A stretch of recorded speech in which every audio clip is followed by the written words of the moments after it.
have a visual of that. I left it out this Sunday because this particular backdrop is from Ebenezer Lutheran, up on top of Portola. If you don't know where Ebenezer Lutheran is, it's because it's the Purple Church, and now known as Her Church. And one day, Pastor Stacy at her church said, you know, we've been doing all this great stuff where we're talking about God and the divine feminine, because so many of the people who worship here have had difficult experiences with the male language. And what's really hard is we have these beautiful pictures on our altar, and it's really hard to really get people into the divine feminine when you've got a lot of the ancient masculine on our altar. And she said, I'd really like to take it down, but I know that if we talk about it, it's going to take months and months and months to decide whether or not we should take it down. Do you guys know anything about that with church councils? And so Pastor Stacy and I came up with a scheme. I said, what if I take them? What if I take them and I hide them in my office, and if anyone says, hey, where did they go? We want them back. We're really mad. I'll bring them back. And if people say, hey, that's really great, we have a new space where we can have imagery for the divine feminine that we're talking about, and we can use this altar and have it be ever-changing with the artistry that happens in our congregation. And if they don't notice, then I'll just keep it. She said, okay, that sounds like a great idea. Nobody brought it up again at her church. And this weekend, they're celebrating the divine feminine with different liturgical resources.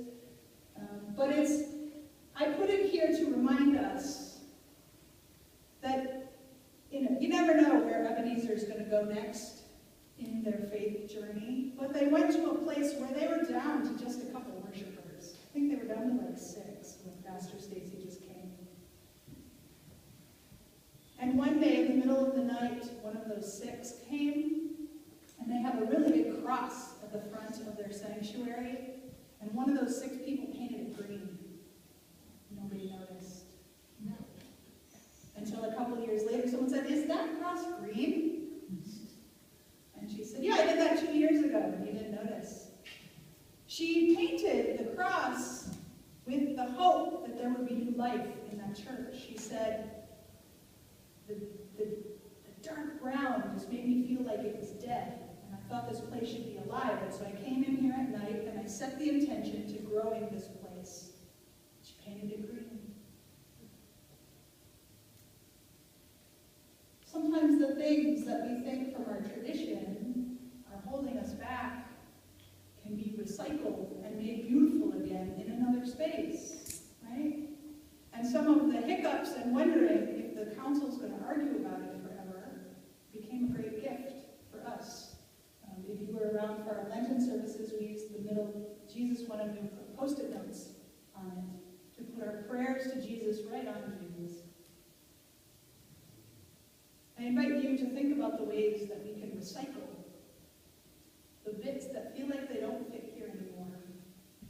And notice the ways that the going and the coming points us towards new life and towards growth. And so my hope is, just as these images bring a new life and warmth to this sanctuary space, that wherever our friends at home, Korean Presbyterian, end up, that they bring new life to the space that they grow. And that the space that might feel empty, we find new ways to grow. Right? And there might be literal empty spaces, office spaces that we grow something out of. So I put this up here to remind us that changing, even in a big way, can be a gift when it's used the right way. So that's what I'm hoping we'll orient ourselves towards. And I kind of think that's, if you think of this time in worship, which is to bless you, to remind you of the blessings that God our King has for you, that today in this service we think about the blessings that have come when things have departed, when the time was right. So blessings of God blow away all the dust in your life that agitates you in ways that aren't helpful. May we leave situations that aren't working for us in a timely way when we need to. And may we know that when we get it right or when we get it wrong, all of our comings and goings are blessed by God. You are blessed. Amen. A couple of announcements are simply that in our previous bulletins we talked about my maybe starting a worship service on a Monday night. I'm going to put that on pause because a Wednesday night worship service or a Saturday night worship might be better for people who are interested in learning more about our space, and those dates will free up later in December. You know what I mean? Okay, you know what I mean. On Tuesday night, we have a council meeting. Yes, 7 o'clock. At 7 o'clock. And then I wanted to point to this little thermometer at the bottom of the page. In response to our renters leaving us, and that meaning that we'll have to rediscover how to fill that $18,000 hole for next year's budget, we've already had a couple of angels who have said, I'm excited about the welcome that you have in that space, and I want to help. When I printed the bulletins, we had received a check for $1,000, but since then, the total of anonymous gifts has grown to $2,040. Wow. So we're beyond next month's rent. Right? And my hope is that we will have a dinner or some sort of celebration to celebrate our welcome that will help us get even closer. And that will allow us to have the time we need to decide if we want to do a mission-oriented project in the new open space we have, or if we want to have new renters, but it'll give us more time to think about it without worrying about the budget. Are there other announcements we need to add? Yes, I want to say something. Yes.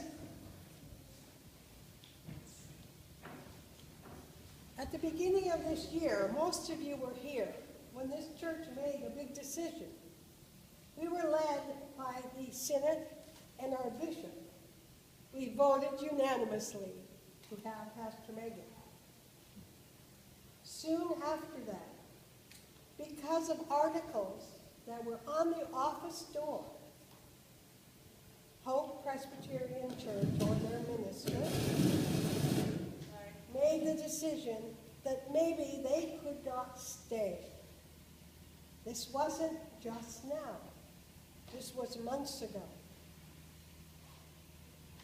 I hope that my anger with them and their theology that they are being taught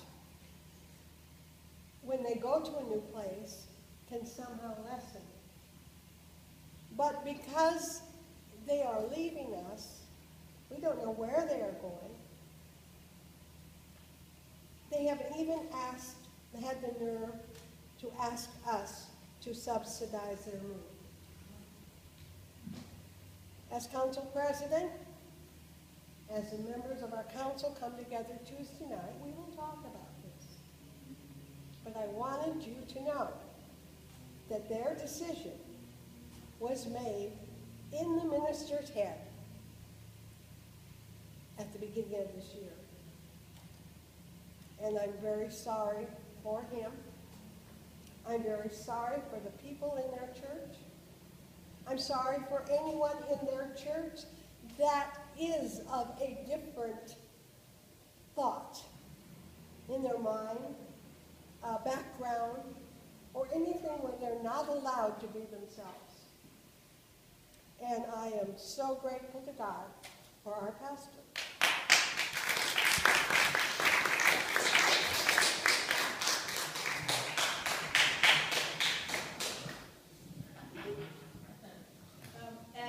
Pam has started the volunteer list of people who would like to help with the moving. If anyone else wants to be on the list. And if anyone needs a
Thanks be to God.